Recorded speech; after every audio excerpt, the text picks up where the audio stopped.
Officials with the Boy Scouts of America say that their bankruptcy filing early today is the only way they can deal with a growing number of sexual abuse lawsuits and still maintain scouting programs for current members.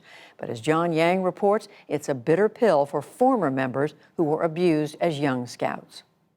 Growing up in Florida, Juan Carlos Rivera loved being a Boy Scout. I started to just learn everything about scouting, camping and doing the merit badges. Whatever scouting entailed, I was all over it because I liked it. It was fun.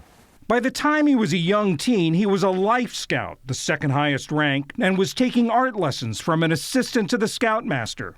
And then one day he summoned me to go upstairs in the house to a bedroom, and that's when the incident took place.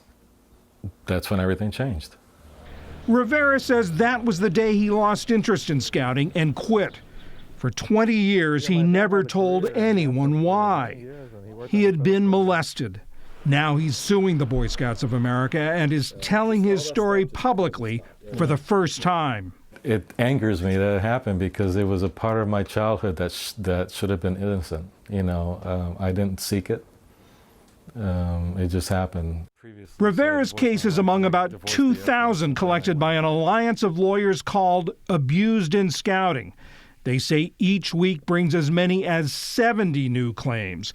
The oldest client is 93 years old. The youngest, 8. Timothy Kosnoff is one of the attorneys. More than 95% of them are identifying perpetrators that have never previously been identified. So it's an amazing act of civic responsibility to come forward. Most of these men have never disclosed this abuse to anyone. In a statement, Scout CEO Roger Mosby said the organization sincerely apologizes to anyone who was harmed during their time in scouting.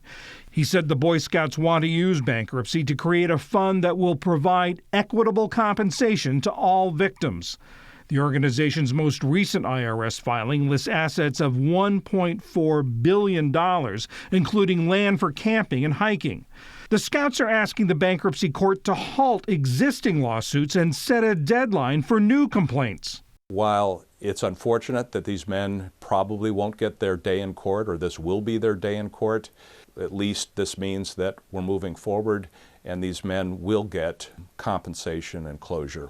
The Scouts follow more than 20 individual Catholic dioceses and religious orders and USA Gymnastics in turning to bankruptcy in the face of sex abuse lawsuits. Allegations of abuse in the Boy Scouts go back decades. In 1935, the New York Times reported on an internal red flag list of Scout leaders expelled for moral perversion.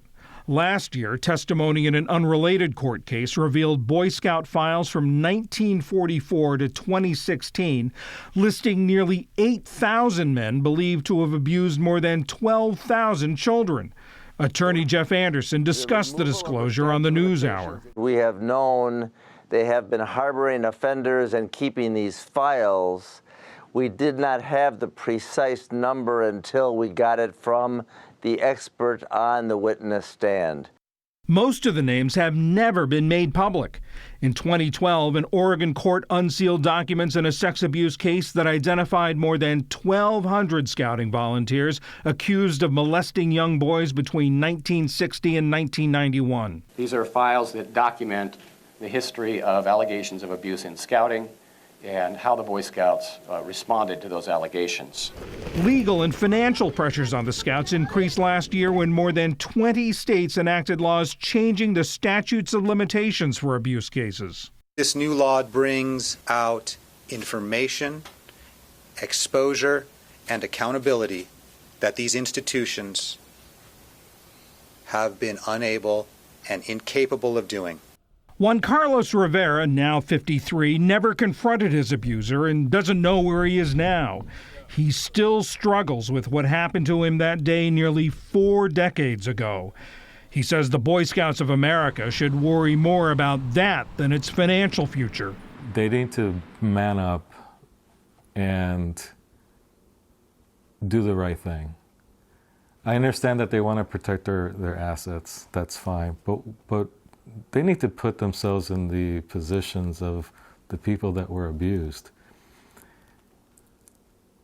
Money is okay, but the trauma that abused people have, that's lifetime. That never, ever goes away. Abuse allegedly suffered in a program whose stated mission is to teach young people ethical and moral values. For the PBS NewsHour, I'm John Yang in Washington.